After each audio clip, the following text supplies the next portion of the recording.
শুভেন্দুকে মানহানির মামলার নোটিশ দিয়েছে শওকত। মানে শওকতের মান হানি হয়েছে, তার মানে শওকতের মান ছিল অথবা আছে, ঘোরাতেও শুনলে আসবে। সন্দেশখালিতে যখন মানুষ হাপিত্তেশ করছিল যে মুখ্যমন্ত্রী কোথায়, আমরা আক্রান্ত, পিঠে বানাতে হচ্ছিল রাত্রবেলা গিয়ে মহিলাদের, তখন কেউ মুখ্যমন্ত্রীকে খুঁজে পায়নি। এখন সেই সন্দেশখালির মানুষ আবার যখন নিজেরা নিজেদের পায়ের উপর দাঁড়াতে চাইছে, পুলিশের আক্রমণ ক্রমশ বাড়ছে, এখন অপরাধীদের পাশে দাঁড়াবার জন্য মুখ্যমন্ত্রী যাচ্ছেন। অপরাধীদের বিরুদ্ধে মুখ্যমন্ত্রী মানুষ চাইছিলেন, উনি রাজি হননি। অপরাধীদের পাশে মুখ্যমন্ত্রী উনি যাচ্ছেন।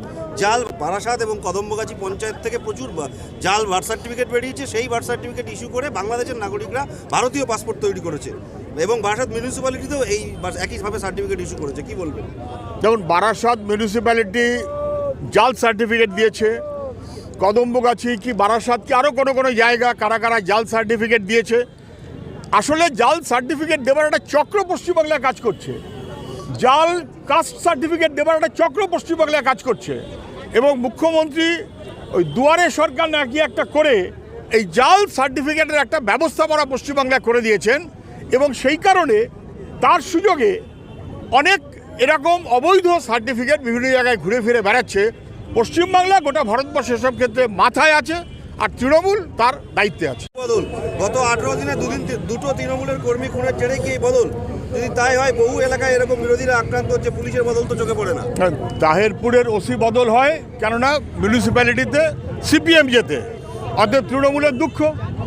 আর নন্দীগ্রামে এই কদিনের মধ্যে পরপর দুজন মানুষ খুন হলেন, তাদের মূল কথা তারা মানুষ, তারা তৃণমূলের কর্মী, এটা ঠিক, তারা মানুষ, তারা খুন হলেন। গোটা পশ্চিমবাংলাতেই তো পুলিশ অযোগ্যতার পরিচয় দিচ্ছে। কারা খুন হয়েছে আর কে খুন করেছে, যারা খুন করেছে তারাও তৃণমূল, যারা খুন হয়েছে তারাও তৃণমূল। কারুর হাতে তৃণমূলের ঝান্ডা, কারুর হাতে বিজেপির ঝান্ডা, আসলে একই।